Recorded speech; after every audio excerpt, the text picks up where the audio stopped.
How to change the meeting name in Zoom Workplace.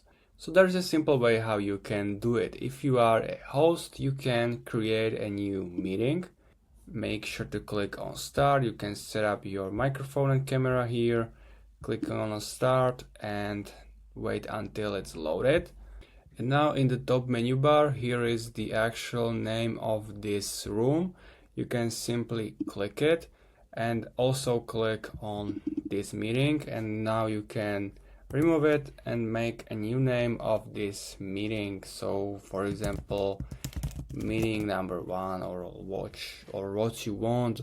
Now click on done and it was changed. Now when people will join here, this name of this meeting will be visible and it's gonna be more clear to people where are they located.